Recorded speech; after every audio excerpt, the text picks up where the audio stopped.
김문기 씨 죽음에 대해서 좀 얘기해야 되지 예, 않습니까? 김문기 제1처장. 이거 뭐 배경이 좀 이렇게 심상치가 않아요. 그렇죠. 네. 일단 이분도 유서를 아마 썼을 텐데 네. 유서를 유족들이 못 봤어요. 네. 이 클베 애들이 검찰 욕하는데 이 사람은 기소된 사람이 아니더라고. 그냥 참고인으로 조사받은 사람이고. 네. 어쨌든 여러분도 뭐 다 들어보셨겠지만 최근에 이 사람이 그거잖아요. 3명 그러니까 초과 이익 환수 대장동이 문제가 그거잖아요. 초과 이익이 났을 때 네. 그걸 성남시 원래 이제 성남시가 그거를 환수하는 조항을 넣었는데 이거를 삭제하는데 관여한 사람이 3명 있죠. 한 명이 유한기고 한 명이 김문기고 한 명이 정민용 변호사인데 예. 그리고 그 총책임자는 유동규죠. 유동규는 네. 이제 뭐 죽기 전에 뭐 자살 기도를 했었죠 아마. 네. 그렇죠? 그러니까 그러니까 어쨌든 네. 지금 이제 그래서 사람들이 이 정민용을 보호해야 된다 뭐 이런 얘기가 많이 나오고 있는데 어느 순간 있잖아요 여러분 구속에 대해서 너무 이렇게 우리가 두려울 필요가 없어요. 구속되는 게 더 안전할 수도 있다는 생각이 좀 구속 들었고. 수사를 해야 돼요, 얼른. 의혹 나온 지가 지금 언젠데 지금 아직까지 지금 이 난리치고 이러고 있어. 왜 아직까지 조사를 안 하고 있지? 왜 그런 것 같습니까?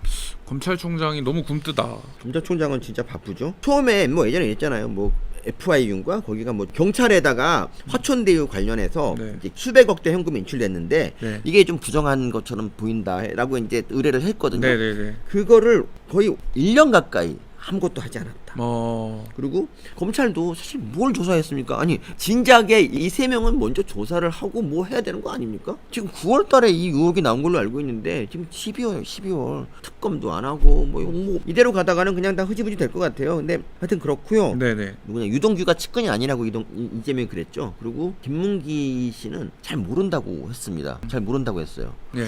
대장동에서 가장 중요한 이게 2015년 2월 달에 이 모든 일이 벌어지는데 네네네. 그때 어떤 일이 있었냐면 그 핵심들 이재명과 이재명 측근들이 9박 11일로 호주를 가요. 거기서 이제 네. 뭘 했는지는 잘 모르겠지만 갔다 오고 나서 황무성 그러니까 초과의 환수를 찬성하던 네. 황무성이 바로 잘려. 그리고 유동규가 이제 사장이 돼갖고 다 이제 헤쳐먹은 거 아닙니까? 출장 갔다 온 다음에 그 모든 일이 시작이 돼. 근데 황무성은 안 그래도 좀 이상한 거야. 왜 저것들 대장동 팀 자기 빼고 다 호주 갔으니까 좀 이상하잖아. 네. 근데 거기서 하여튼 무슨 일이 있었는지 다 우리가 진작에 가잖아. 그렇잖아?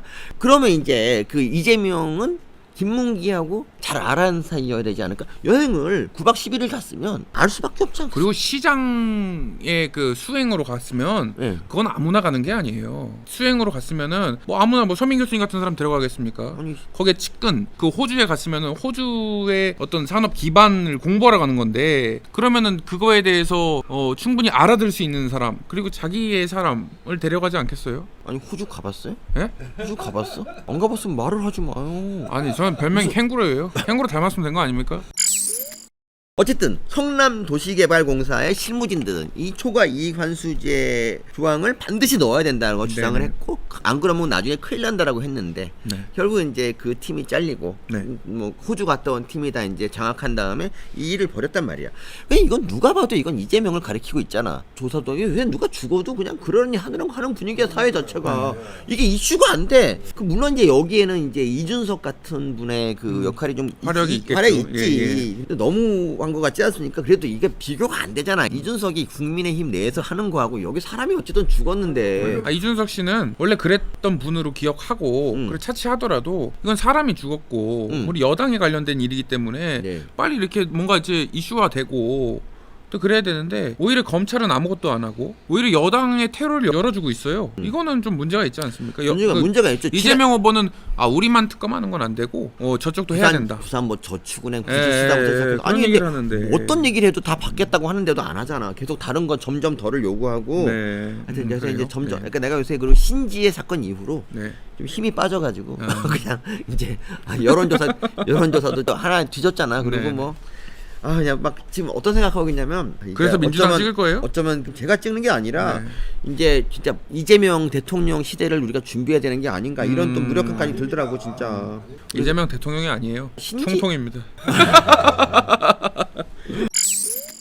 그리고 민주당에서 네. 이렇게 죽어가는 사람들이 꽤 있어요. 그 역사를 역사를 오늘 좀 훑어주신다고 하지 않나요? 역사를 훑으려 했는데 죽음의 다른 역사가 아저씨가 있다. 너무 많아갖고 네. 뭐 이건 잘 모르더라고 사람들이. 조국 사모펀드 수사 때 참고인이 한 명 죽었었어요. 자살했어요. 오, 네네. 그 상상인하고 뭐 불법 대출 관련했던 그런 사람인데 이거 없어도 뭐 조국은 뭐 구속될 수 있지만 그래도 어쨌든 신기한 일이고, 그리고 울산시장 하명 수사 때 특감반원이 이제 자살을 했거든요. 그리고 그 이후에 무슨 수사가 진척이 안 되잖아. 누구 한 명 죽으면 검찰이 또 수사하기가 좀 꺼려지잖아, 며칠 동안은. 예. 그러다 계속 하루 이틀 미루다 결국 이제 정권 교체 후에 하자 이렇게 된 거고. 네. 윤미향 때 마포소장 같은 경우도 마포소장 그 자살한 것도 마찬가지고. 네. 얘네들은 정말 결정적일 때 그리고 윤미향 같은 마포소장 같은 경우는 마지막 통화자가 윤미향. 네. 그리고 이로 인해서 누가 이득을 봤을까? 난 윤미향이 봤다고 봅니다. 윤미향 의원이. 윤미향 의원이. 예. 그리고 옵티머스 이낙연. 옵티머스 이낙연도 이낙연 아랫사람이 옵티머스한테 돈 받아가지고 막 돈 썼는데 네. 이거 이 사람 죽어갖고 수사가 중단되고 뭐 그다음에 누가 이득을 받겠습니까? 액수가 910만 원인가 밖에 안 돼요. 그것 어. 때문에 사람 죽이는 거. 그러니까 말도 안 되지. 만약에 노무현 대통령이나 박원순 뭐 전 시장이 자살을 안 했어봐, 어떻게 됐겠습니까? 역사가 바뀌어, 역사가. 그러니까 이 좌파들은 조직을 위해서 목숨을 던지는 거를 그렇게 크게 생각하지 않습니다. 예전에 91년 얘기죠, 아마 분신정국이라고 그 기억나죠? 예. 그게 그 뭐예요? 당시에 노태우 대통령 때인데 네네네. 그냥 그거야. 오늘 죽을 사람 누구 뭐 이래갖고 한 명씩 죽었어. 거의 매일같이 한 명씩. 그 당시에는 그런 게 있었습니까? 그런 게 있었어요. 그래서 오. 이제 그걸 보다 못한 김지하라는 사람이 있어요. 김지하. 타는 목마름으로. 그렇죠. 유명한 시인이고 박근혜 대통령 지지했던 분 아닙니까? 그 사람이 누굴 지지했던 간에 네, 어쨌든 예. 그 사람은 네. 유신 내내 네. 거의 10년간 가장 열심히 싸운 사람이 김지하거든요. 근데 근데 그 사람이 나중에 이제 뒤늦게 생명의 소중함에 이제 뭐 관심을 가지고 네. 생명을 이제 뭐 연구하다 보니까 네. 그러니까 안타깝잖아. 젊은 애들 죽는 게 안타깝잖아. 그럼요. 비극이죠. 그래서 예. 뭐라 그런 줄 알아요? 죽음의 구판을 집어치워라. 이 조선일보에 아주 엄청난 글을 써요. 그리고 젊은 벗들아 그만 좀 죽어라 뭐 이런 내용이야. 근데 그거 명문이거든. 네. 근데 그렇다고 좌파들이 김지하를 그때부터 아주 변절자, 쳐 죽일 놈으로 그냥. 91년도부터. 그때부터 김지하는 아주 이상한 사람이 된 거야. 근데 이해가 안 가는 게, 아니 어른이 젊은이들한테 죽지 말라고 하는 게 그게 그렇게 큰 나쁜 거야? 그냥 그건 상식 아닌가요? 상식이고 당연히 김지하 전에 다른 사람, 많은 사람들이 했어야 되는 말을 김지하가 했다고 이렇게 욕을 먹는. 지금도 아마 좌파들이 여지 김지하 미워해요. 그냥 그때 왜 그랬냐면 내 생각에는 그냥 더 죽었으면 뭐 정권이 엎어질 수 있는데 이건 뭐 이런 얘기 아닐까? 근데 어떤 것도 생명보다 더 소중한 거 없지 않습니까? 그렇죠. 그러니까 꼭 뭐 이런 주장도 있어요. 뭐 이제 한일 합방이 됐을 때 네. 그 당시에 이제 고종을 비롯해서 왕족 누구도 자살한 사람이 하나도 없다. 뭐 이건 이제 뭐 우리 보수가 좀 뭐 그렇게 그런 얘기 하는데, 만약에 말이죠. 그러니까 네. 죽음으로 뭔가 판을 뒤엎는 게 난 그러니까 물론 이제 그 당시 고종에 대해서는 뭐 그렇게 생각할 수 있는데 그래서 무조건 죽는 게 뭐 대단한 일이고 이런 건 아니라고 생각해요. 진짜. 네. 그러니까 노무현 대통령이 돌아가시고 나서 그리고 그걸 갖다 이제 그거를 빌미로 얘네들이 다시 반격을 개시하고 네. 그리고 증오의 정치가 계속 양산이 되잖아요. 네. 이런 거는 별로 좋은 게 아니라는 거죠. 그래서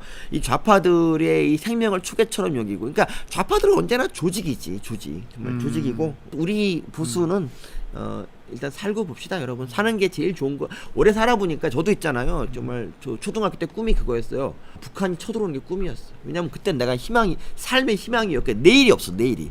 그러니까 더 오늘 자고 나면 내일 더 밝은 내일이 좀 오거나 그런 건수가 있어야 되는데 네네. 없어. 나는 그냥 항상 나는 학교 가면 애들이 막 못생겼다고 놀리고 집에 가면 무서운 아버지가 계시고 어디 갈 데가 없었거든. 그래갖고 나는 그때 항상 이런 생각, 기도를 했어.